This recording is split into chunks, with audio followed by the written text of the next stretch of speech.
Hello everyone. இப்போ நம்ம unit 1 electric charges and ஃபீல்ட்ஸோட ப்ராப்ளம் பார்த்துட்டு இருக்கோம். இந்த ப்ராப்ளம் காஸ்லா கான்செப்ட் பேஸ் பண்ணியிருக்கோம். ஆல்ரெடி ஒரு காஸ்லா பேஸ் பண்ணி கான்செப்ட் பேஸ் பண்ணி ஒரு ப்ராப்ளம் பார்த்துருக்கோம். அதில் நம்ம டீட்டெயிலாக காஸ்லா பற்றி கொஞ்சம் விஷயங்கள்லாம் பேசியிருப்பேன். ஸோ இதில் வந்து இது கொஞ்சம் டிஃப்ரெண்ட்டாக இருக்கிறதுனால இந்த ப்ராப்ளத்தை நான் எடுத்திருக்கேன். ஸோ இந்த ப்ராப்ளத்தில் பார்த்தீங்கன்னா எலக்ட்ரிக் ஃபீல்ட் வெக்டர் கொடுத்துருக்காங்க. அது ஸ்பேஸில் எப்படி இருக்குது அப்படிங்கிறத இந்த ஃபீல்ட் வெக்டர் ரெப்ரஸன்டேஷன் பண்ணியிருக்காங்க. ஸோ இந்த வெக்டர் ரெப்ரஸன்டேஷன் என்ன இருக்குன்னா i vector, j vector, k vector அப்படின்னா ஆல் டைரக்ஷன்லையும் அதோடைய மேக்னிடியூட் கான்ட்ரிபியூட் பண்ணுது. அதே சமயத்தில் பார்த்தீங்கன்னா எக்ஸ் டைரக்ஷனில் பார்த்தீங்கன்னா அதோடைய எக்ஸ் ஆக்சிஸ் பொசிஷன் பொறுத்து வேரி ஆகுங்கிறதையும், ஒய் டைரக்ஷனில் பார்த்தீங்கன்னா ஒய் ஆக்சிஸோடைய அதோட பொசிஷனை பொறுத்து வேரி ஆகுதுங்கிறதையும், அப்புறம் ஜெட் ஆக்சிஸ்ல எந்த ஒரு விதமான வேரியேஷன் இல்லை, பட் 6 அப்படிங்கிற கான்ஸ்டன்ட் மேக்னிடியூட்ல வந்து மெயின்டைன் ஆகுறங்கிறதையும் நல்லா புரிஞ்சுக்க முடியுது. ஸோ இதுக்கு மேலே இந்த வெக்டார் நான் வந்து விசுவலைஸ் பண்ண முடியாது, ரொம்ப கஷ்டமாக இருக்கிறதுனால நான் வந்து ஆல்ரெடி ரொம்ப சிம்பிளான வெக்டாரை ப்ரீவியஸ் வீடியோவில் வந்து நான் வந்து நீட்டாக எக்ஸ்பிளைன் பண்ணியிருக்கேன். அதை கொஞ்சம் பாருங்க எப்படி விசுவலைஸ் பண்ணணும்னு. ஸோ அதே மாதிரி தான் இதுலேயும் இருக்கும். பட் நான் என்னால் விசுவலைஸ் பண்ணி பார்க்க முடியுது. பட் உங்களால் வந்து எவ்வளோ தூரம் அதையும் ரொம்ப கரெக்டாக அந்த மாதிரி அது ரொம்ப கஷ்டப்பட்டு விசுவலைஸ் பண்ணணும்னு அவசியம் கிடையாது. பட் அது விஷயங்கள் புரிஞ்சுட்டா ஓகே. ஸோ இந்த மாதிரி தான் இருக்குது அப்படின்ட்டு. ரைட். இப்போ வந்து இப்போ வந்து இதில் என்ன கேட்டிருக்காங்கன்னா ஒரு கியூபாய்டு. ஸோ இந்த மாதிரி ஒரு எலக்ட்ரிக் ஃபீல்டு இருக்குது, ஸ்பேஸில் இருக்குது, பரவி இருக்குதுன்னா அதில் வந்து ஒரு கியூபாய்டு எடுத்தோம்னா அது உள்ள எவ்வளவு சார்ஜ் குவான்டிட்டி இருக்கும், அதோடைய மேக்னிட்யூட் தான் கேட்டிருக்காங்க. மேபி அது நெகட்டிவா இருக்கலாம், பாசிட்டிவா இருக்கலாம், பிரச்சனை கிடையாது. ஸோ பாசிட்டிவ் சார்ஜா இருக்கலாம், நெகட்டிவ் சார்ஜா இருக்கலாம். ஸோ இந்த மாதிரி செட்டப் ரெடி பண்ணணும். அதாவது எலக்ட்ரிக் ஃபீல்டு ஜென்ரேட் ஆகணும்னா இந்த கியூபாய்டுக்குள்ள எவ்வளோ சார்ஜ், எலக்ட்ரிக் சார்ஜ் சார்ஜ் இருக்கணும் அப்படிங்கிறது, சார்ஜ் குவான்டிட்டி இருக்கணுங்கிறத நம்ம கண்டுபிடிக்கணும். ஸோ ஜஸ்ட் மேக்னிட்யூட் மட்டும். ஸோ இது காஸ்ட்லாம் பற்றி நம்ம சால்வ் பண்ணுவோம். ஸோ பேசிக்காக இது வந்து ஒரு கார்ட்டீசியன் கோஆர்டினேட் பேசிக்காக இருக்குது. அப்படிங்கும்போது நம்மளுக்கு வந்து கார்ட்டீசியன் கோஆர்டினேட் பொதுவாக இந்த மாதிரி வெக்டார்ல கொடுத்துருந்தாங்கன்னா நம்மளுக்கு வந்து ஜென்ரலாக இந்த மாதிரி கியூபாய்டோ அல்லது சிலிண்டர் அந்த மாதிரி விஷயங்கள் ஜெனரேஷன். ஸோ பேசிக்காக கியூபாய்டு ரொம்ப பெஸ்ட் ஆக்சுவலாக. கியூபிக் வந்து ஏன்னா காசியன் ஃபார்முலாவில் வந்து கியூப் வந்து ரொம்ப பெஸ்ட் யூஸ்ஃபுல்லாக இருக்கும். ஏன்னா கியூபோட சைடும் இதுவும் கிட்டத்தட்ட பார்த்தீங்கன்னா ஒன்று பெர்பெண்டிகுலராக இருக்கும், இல்லைன்னா 90 டிகிரியா இருக்கும். ஸோ அப்படிங்கிறதுனால அது ஈஸியாக இருக்கும். ஸோ இந்த ப்ராப்ளத்தை எப்படி சால்வ் பண்ணுறப்போ so okay. First electric flux கண்டுபிடிக்கணும். ஸோ இதான் ஃபார்முலா ஆக்சுவலாக. Epsilon not is equal to 5 electric flux equal enclosed area. அதாவது நம்ம சூஸ் பண்ண சர்ஃபேஸ் ஏரியாவுடைய சர்ஃபேஸ் ஏரியாவுக்கு உள்ளக்க இருக்கிற சார்ஜ் குவான்டிட்டி தான். ஸோ இதுதான் அந்த பேசிக்கான இது. ஸோ நம்ம எலக்ட்ரிக் ஃப்ளக்ஸ் தான் கண்டுபிடிக்கிறதா இருக்கிறதுலே ரொம்ப சேலஞ்சிங்கான விஷயம். ஸோ எலக்ட்ரிக் ஃப்ளக்ஸ் நம்ம எப்படி கண்டுபிடிப்போம்னா ஸோ இது வந்து இது circular integral. So E vector dot d A vector. So so இதை பார்த்தீங்கன்னா சர்க்குலர் இன்டெக்ரலுக்கு முதல்ல நம்ம சம்மேஷன் போட்டுக்கலாம். ஸோ சம்மேஷன் அப்படிங்கிறதும் இதுவும் ஒன்று தான். ஸோ பார்த்தீங்கன்னா சர்க்குலர் இன்டெகிரேஷன்ங்கிறது கண்டினியூஸ் ஒன். இதே மாதிரி தான் டிஃபரன்ஷியேஷன் மாதிரி டிஃபரன்ஷியேஷன் மாதிரி தான் இதுவும். டிஃபரன்ஷியேஷன் பில்டா பண்றோம்ல, வெலாசிட்டியில வந்து கண்டினியூஸ் டிஸ்கிரிட் இருக்குல்ல, அதே போல இன்டெகிரேஷன் அப்படிங்கிறது ஒரு கண்டினியூஸ் ஃபங்க்ஷன் நம்ம இன்டெகிரேட் பண்றது ரொம்ப அக்யூரேட் ஆக்சுவலா. இது வந்து ஆக்சுவலா அப்ராக்சிமேஷன். பட் ஒரு சில இடங்கள்ல வந்து இதுவும் வந்து அக்யூரேட்டா இருக்கும். ரைட். ஸோ மீன்ஸ் ரெண்டுமே சேம் வேல்யூ ஒரு பார்க்கும். So right. இப்போ வந்து ஃப்ளக்ஸை பார்ப்போம் ஃபர்ஸ்ட். ஃப்ளக்ஸ் வந்து எவ்வளோ வருது அப்படின்ட்டு. ஸோ நீங்கள் எலக்ட்ரிக் ஃப்ளக்ஸ் பார்த்தீங்கன்னா இதில் வந்து சிக்ஸ், இந்த கியூபுக்கு வந்து சிக்ஸ் ஃபேஸ் இருக்கிறதுனால சிக்ஸ் ஃப்ளக்ஸ் வந்து எவ்வளவு, ஒவ்வொரு ஃபேஸ்லையும் எவ்வளோ ஃப்ளக்ஸ் வந்து உள்ளே வருதா வெளியே வருதா அப்படிங்கிறத நம்ம பார்ப்போம் ஆக்சுவலாக. ஸோ உள்ளே வருதா வெளியே வருதா அப்படிங்கிற மீனிங் என்னன்னா நம்ம என்னன்னா ஒரு எலக்ட்ரிக் சார்ஜ், ஒரு பாசிட்டிவ் சார்ஜ் நம்ம உள்ள வச்சோம்னா என்ன நினைச்சோம் ஆக்சுவலாக. ஒரு சின்ன எக்ஸாம்பிள் சொல்கிறாங்க. ஒரு பாசிட்டிவ் சார்ஜ் உள்ள வச்சோம்னா ஃப்ளக்ஸ் ஃபீல்டு வந்து எப்படி போகும், இந்த மாதிரி ஒவ்வொன்றும் அப்படி அவுட்வர்ட் நோக்கி போயிட்டு இருக்கும். அவுட் நோக்கி போயிட்டு இருக்குன்னா எல்லா கியூப்லையும் பார்த்தீங்கன்னா ஃப்ளக்ஸ் வந்து அவுட் வெளிநோக்கி போயிட்டு இருக்கும். ஸோ அப்படின்னா வெளிநோக்கி போறது எல்லாம் வெளிநோக்கி ஃப்ளக்ஸ் இருந்ததுன்னா, அதாவது நெட் ஃப்ளக்ஸ் வந்து வெளிநோக்கி இருந்ததுன்னா உள்ள இருக்கிறது வந்து ஆக்சுவலானது பாசிட்டிவ் சார்ஜ் இருக்குன்னு அர்த்தம். ஸோ அதே இது நெட் ஃப்ளக்ஸ் கண்டுபிடிக்கிறது வந்து நெகட்டிவ்ல இருக்குன்னா, அதாவது பாசிட்டிவ் இல்லாம நெகட்டிவ் எலக்ட்ரிக்கல் ஃப்ளக்ஸ் இருக்குன்னா அப்போ வந்து உள்நோக்கி வந்துட்டு இருக்கு. அப்போ இது நெகட்டிவ் சார்ஜா இருந்தால் மட்டும் தான் உள்நோக்கி வர வாய்ப்புகள் இருக்கு. புரியுதா? ஸோ இதுதான் கான்செப்ட் ஆக்சுவலா.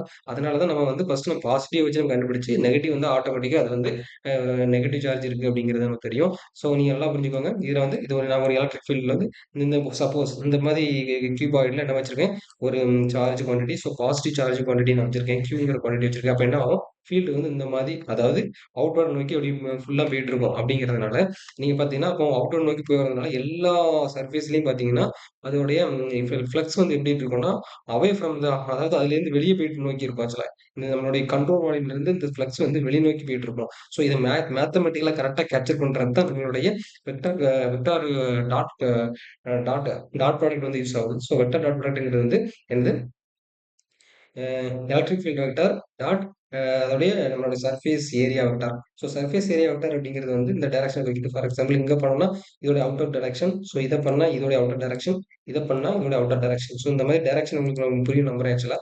ரைட். ஸோ இதுதான் கான்செப்ட். இப்போ நம்ம வந்து இதை நம்ம கரெக்டாக அப்ளை பண்ணுறோம். ஸோ வந்து இதுல ஒரு முக்கியமான விஷயம் என்னன்னா, நம்ம சூஸ் பண்ணக்கூடிய ஏரியா வந்து நீங்க எந்த மாதிரி கூட நீங்க குளோஸ்ட் ஏரியா, சர்ஃபேஸ் ஏரியா நீங்க சூஸ் பண்ணிக்கலாம். அது உங்களோட சாய்ஸ் தான். ஆனா பிரச்சனை என்னன்னா, நீங்க சூஸ் பண்ணக்கூடிய ஏரியாவ நீங்க பெருக்கும்போது, அந்த ஏரியால வந்து யூனிஃபார்ம் அதாவது கான்ஸ்டன்ட் எலக்ட்ரிக் ஃபீல்ட் வந்து மெயின்டெயின் ஆகணும். ஸோ அதுதான் concept. Constant electric field maintain ஆகணும். அந்த ஏரியாவுல வந்து நீங்க வந்து வேற வேற ஆங்கிள்லயோ அல்லது வேற வேற மேக்னிட்யூட்லயோ இருக்கக்கூடாது. அந்த ஏரியா ஃபுல்லா கான்ஸ்டன்ட்டா மெயின்டெயின் ஆகணும். இதுதான் கான்செப்ட் ஆக்சுவலா. அப்படி இல்லன்னா, நீங்க வந்து டாட் ப்ராடக்ட் எடுக்கிறதுனால, அந்த 2 வெக்டாரும் பேசிக்கா வந்து 90 டிகிரியா இருந்தாலும், டாட் ப்ராடக்ட் எடுக்கிறதுனால அது வந்து கேன்சல் ஆயிரும். ஓகே. ஸோ இந்த மாரி சிச்சுவேஷன்ல மட்டும் தான் நம்ம வந்து கரெக்ட்டான ஈஸியா ஹேண்ட் ரிட்டன்ல நம்மளால ஆன்சர் கண்டுபிடிக்க முடியும். இல்லன்னா நம்ம நியூமெரிக்கல் அப்படின்ற மாரி டஃப்பா இருக்கும். ஆக்சுவலா நம்மளுக்கு நம்மளோட சிலபஸ்லயும் கிடையாது. நம்மளுக்கு ஓகே. அது இப்போதைக்கு நமக்கு தேவையில்லாதது. இப்ப பாருங்க. இப்ப நம்ம வந்து ஒவ்வொரு சைட்லயும் உள்ள எவ்வளவு ஃப்ளக்ஸ் வந்து உள்ள போதா, வெளிய வருதா அப்படிங்கிறத பார்ப்போம். ஸோ இது வந்து உள்ள பேசிக்கா இந்த இந்த இந்த கால்குலேஷன்ஸ் இந்த மேத்தமேட்டிக்கல் ஃபார்முலா இது எதுக்கு யூஸ் ஆகுதுன்னா, ஜஸ்ட் வெளிய போற ஃப்ளக்ஸ மட்டும் தான் கால்குலேட் பண்றது. ஸோ வெளிய போற ஃப்ளக்ஸ நம்ம கால்குலேட் பண்றோம். ஆட்டோமேட்டிக்கா நெகட்டிவ் வந்ததுன்னா, அப்போ உள்ள தான் ஃப்ளக்ஸ் போகுதுன்னு அர்த்தம். அப்போ வந்து இன்சைட்ல உள்ள சார்ஜோட குவான்டிட்டி வந்து நெகட்டிவ் சார்ஜா இருக்கு அப்படிங்கிறது நமக்கு தெரியும். ஸோ அதோட மேத்தமேட்டிக்கல் ஜெனரல் ஃபார்முலா தான் இந்த ஃபார்முலா ஆக்சுவலா. இ வெக்டார் டாட் டெல்டா ஏ வெக்டார். ஓகே. ஸோ இது டெல்டா ஏங்கிறது வெக்டார். ஸோ இது டெல்டா ஏங்கிறது ஒரு மேக்னிட்யூட். அதோட வெக்டார் குவான்டிட்டி வந்து நார்மல் வெக்டார் ஆக்சுவலா. ஸோ நான் அதாவது இந்த சர்ஃபேஸ்க்கு நார்மலா அவுட்வர்ட்ல போகக்கூடிய வெக்டார் நம்ம யூனிட் வெக்டார் கரெக்டா மல்டிப்ளை பண்ணுவோம். சரி ரைட். இந்த கொஸ்டின் நம்ம ஃபர்ஸ்ட்டா பார்ப்போம். அந்த இது ஃப்ளக்ஸ் 1. So okay. ஃப்ளக்ஸ் 1 எப்படின்னு பார்ப்போம். So E vector dot A vector. So ஏன் இ வெக்டார் நான் டைரக்டா எழுதுறேன் ஏ வெக்டார். ஸோ நான் சூஸ் பண்ணக்கூடிய ஏரியா வந்து ஏ1. அதாவது இந்த ஏரியாவை நான் கரெக்டா சூஸ் பண்ணிட்டேன். பிரச்சனை கிடையாது. அப்படின்னா இந்த ஏரியாவுல அதோடைய ஃப்ளக்ஸ் வந்து சாரி எலக்ட்ரிக் ஃபீல்ட் வந்து கான்ஸ்டன்டா இருக்கணும். நீங்க எல்லாம் பாருங்க. இப்ப நீங்க இந்த இடத்துல இந்த எக்ஸ் ஓட வேல்யூ 0 போட்டாச்சுன்னா இந்த வேல்யூ 0 ஆயிருது. ஆனா மத்த இடங்கள்ல கொஞ்சம் வேரியேஷன் இருக்குது. அதாவது ஒய் டைரக்ஷன்ல நீங்க பாத்தீங்கன்னா, அதாவது ஒய் டைரக்ஷன்ல வந்து வேரியேஷன் இருக்குது. பொசிஷன பொறுத்து. ஆனா நம்மளுக்கு வந்து ஏரியா இந்த இந்த டைரக்ஷன்ல இருக்கிறதுனால இது வந்து கேன்சல் ஆயிரும். அதாவது நீங்க டாட் ப்ராடக்ட் எடுத்தீங்கன்னா, இந்த வேல்யூ நேச்சுரலா நான் இது ரொம்பவும் பெருசா இருக்கும் அப்படிங்கிறதுக்காண்டி நான் இத வந்து ஜஸ்ட் எக்ஸ் ஓட வேல்யூ மட்டும் தான் எடுத்துருக்கேன். ஏன்னா, நம்ம டாட் ப்ராடக்ட்ல ஏரியாவுடைய வேல்யூ வந்து ஏரியாவுடைய வெக்டார் வந்து எப்படின்னா மைனஸ் ஐ வெக்டார் அப்படி இருக்கிறதுனால ஸோ நீங்க வந்து ஒய் வெக்டார் கே வெக்டார் என்னதான் வேல்யூ இருந்தாலும் எப்படிதான் வேரியேஷன் இருந்தாலும் உங்களுக்கு ஜீரோ ஆக போகுது. அதனால நான் வந்து இதை மட்டும் நான் எடுத்துக்கிட்டேன். இது உங்களுக்கு புரியும் நம்புறேன். ஸோ அதனால இது ஜீரோ. ஏன்னா எக்ஸஸ் ஈக்குவல் டு ஜீரோங்கிற பொசிஷன்ல அதோட வேல்யூ ஜீரோ அப்படிங்கிறனால இதை போட்டேன். ஓகே. ஸோ பேசிக்கா இந்த இந்த பார்ட் ஓவர். ஸோ பை டூங்கிறது u two dot a two. So a டூங்கிறது நான் இந்த இந்த இந்த சர்ஃபேஸ் வச்சலாம்.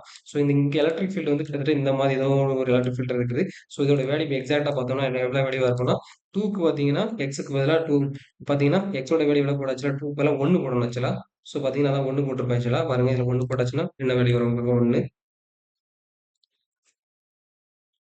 ஸோ 1 போட்டாச்சுன்னா 1. பட் இந்த வேலைய பத்தி நமக்கு கவலை பண்ண அவசியமே கிடையாது. ஏன்னா, இது வேரியேஷன் ஆகுது. நான் அக்செப்ட் பண்ணிக்கிறேன். ஆனா வந்து இதுல ப இதுல இதுல இதுல இதுல இன்னொரு விஷயம் என்னன்னா, நம்மளுடைய ஏரியா வெக்டார் ஐ வெக்டார் மட்டும் தான் இருக்குங்கிறதுனால, நம்ம இத பத்தி கவலைப்பட வேண்டியதில்ல. என்னதான் அதோட வேரியேஷன் அங்க இருந்தாலும், நம்ம சின்ன சின்னதா உடைச்சாலும் கூட, நம்மளுக்கு இந்த இந்த வெக்டார் எப்பவுமே 0 ஆயிரும் ஆக்சுவலா. நம்ம கிராஸ் டாட் ப்ராடக்ட் எடுக்கும்போது இதோட வேல்யூ 0 ஆயிரும். ஏன்னா, 2க்குள்ள ஆங்கிள் எப்படி இருக்குது? இங்க வந்து ஜே வெக்டார், இங்க ஐ வெக்டார்ங்கும்போது இதோட ஆங்கிள் 90 டிகிரி இப்படி இருக்கிறதுனால, ஆட்டோமேட்டிக்கா 90 டிகிரியோ இல்லது வந்து மைனஸ் 90 டிகிரி அப்படின்ற மாதிரி இருக்கும். So okay. ஸோ இந்த மாதிரி இருக்கிறதுனால நம்ம அது வேல்யூ 0 ஆயிரும். நம்ம அதனால நான் அதை எடுக்கல. டைரக்டா இந்த காம்பவுண்ட்ஸ் மட்டும் எடுத்து போட்டுட்டேன். So 2a. ஸோ அதே மாதிரி ஃப்ளக்ஸ் இந்த 3 சர்ஃபேஸ் 3 பாருங்க. ஸோ சர்ஃபேஸ் 3 பார்த்தாச்சுன்னா நமக்கு என்ன வருது? இந்த எலக்ட்ரிக் ஃபீல்டு பார்த்தீங்கன்னா, ஸோ இந்த எலக்ட்ரிக் ஃபீல்டு பார்த்தீங்கன்னா சர்ஃபேஸ் 3 உடைய யூனிட் வெக்டார் எப்படி இருக்கு? ஏரியா யூனிட் வெக்டார் தான் முக்கியம் ஆக்சுவலா. ஸோ அதனால தான் நான் என்ன சொல்லுவேன்னா, இந்த இந்த வெக்டார்ஸ் அதாவது எலக்ட்ரிக் ஃபீல்டுக்கு தகுந்த மாதிரி தான் காஸியன் சர்ஃபேஸை நம்ம உருவாக்கணும். ஸோ இந்த இடத்துல நம்ம வந்து ஒரு சிலிண்டரை வச்சா கூட தப்பாயிரும் ஆக்சுவலா. சரி நம்ம இது பார்ப்போம். இது எப்படி சால்வ் பண்ணணும் அப்படின்னு சிலிண்டர் வச்சோம்னா நம்மளுக்கு இந்த இந்த சர்ஃபேஸும் இந்த சர்ஃபேஸும் சேம் ஆயிரும். ஆனா சிலிண்டர் வந்து ஒரு கர்வ்டு சர்ஃபேஸ்ங்கிறதுனால நம்மளுக்கு இதை நம்ம கரெக்டா கேப்சர் பண்ண முடியாது. ஸோ ஸோ இந்த மாதிரி நம்ம கரெக்டான இதை நம்ம சூஸ் பண்ணணும். ஸோ இந்த மாதிரி பார்த்தீங்கன்னா E3 பார்த்தீங்கன்னா எலக்ட்ரிக் ஃபீல்டு 3ல ஸோ ஸோ அந்த 3ங்கிற பொசிஷன்ல பார்த்தீங்கன்னா ஒய்யோட வேல்யூ தான் ரொம்ப இம்பார்ட்டன்ட். ஸோ ஒய்யோட வேல்யூ பார்த்தீங்கன்னா 2 மீட்டர். ஸோ பார்த்தீங்கன்னா இது எங்க இருக்கு? ஸோ ரைட் இதுல. ஸோ இதுல பார்த்தீங்கன்னா, ஸோ இதுவும் வந்து இந்த வெக்டார் வந்து எங்கேயோ போயிட்டு இருக்கு ஆக்சுவலா. எனக்கு அது பத்தி எனக்கு அத பத்தி கவலை இல்ல ஆக்சுவலா. ஸோ நீங்க பார்த்தீங்கன்னா, இந்த ஒய்யோட வேல்யூ வந்து ஒரு நிமிஷம். ஒய்யோட வேல்யூ வந்து பாருங்க இந்த இது பார்த்தீங்கன்னா, 2x எனக்கு எக்ஸ பத்தி கவலை இல்ல. ஏன்னா வந்து என்னுடைய ஏரியா வெக்டார் வந்து இந்த ஒன்லி ஒய் டைரக்ஷன் இருக்கிறதுனால எக்ஸ் ஒய் வந்து எப்பவுமே 0 ஆயிரும். டாட் ப்ராடக்ட் இருக்கும்போது கே வெக்டாரும் பிரச்சனை கிடையாது. 0 ஆயிரும். ஸோ ஒய்யோட வேல்யூ பார்த்தீங்கன்னா, இந்த இடத்துல 2 மீட்டர் இருக்கு. ஸோ டைம்ஸ் 2 போடணும் ஆக்சுவலா அந்த இடத்துல.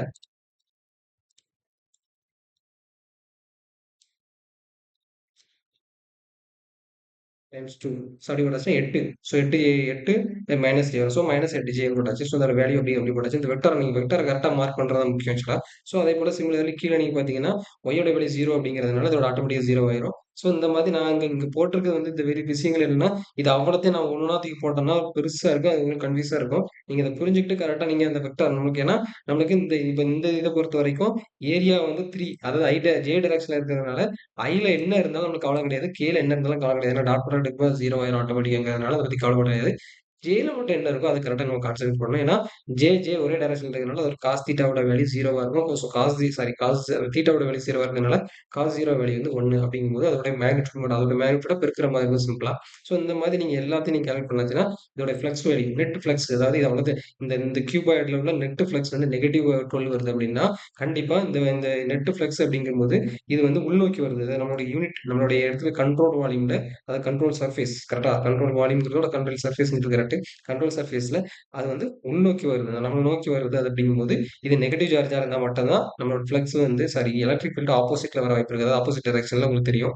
ஸோ மழை பொழியிற மாரி அப்படி கரெக்ட்டா வரும். ஸோ அந்த மாதிரி நீங்க பண்ணும்போது, அத நான் என்ன சொல்ல வரேன்னா, ஃப்ளக்ஸ் வந்து இந்த மாதிரி இருக்கா? ஸோ இது வந்து நான் ஒரு இதுக்கு நான் சொல்றேன். பாத்துக்கங்க. ஸோ இந்த மாதிரி நெகட்டிவ் சார்ஜா இருந்துச்சுன்னா, ஸோ பாசிட்டிவ் சார்ஜா இருந்துச்சுன்னா, இந்த மாதிரி அவே ஃப்ரமா போயிட்டுருக்கும். அதனால வந்து நம்மளுக்கு பாசிட்டிவ் ஃப்ளக்ஸ் கிடைக்கும். ஸோ நெகட்டிவ் ஃப்ளக்ஸ் கிடைக்கிறதுனால இது வந்து நெகட்டிவ் சார்ஜ் தான் உள்ள இருக்குங்கிறது தெரியுது.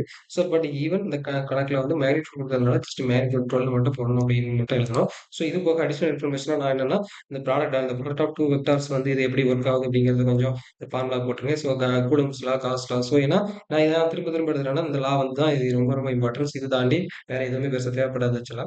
ஸோ இத நீங்க ஒழுங்கா கத்துக்கிட்டீங்கன்னா ரொம்ப ஈஸியா ஆயிரும். ஓகே. So thank you. இவ்வளவு தான் வீடியோ.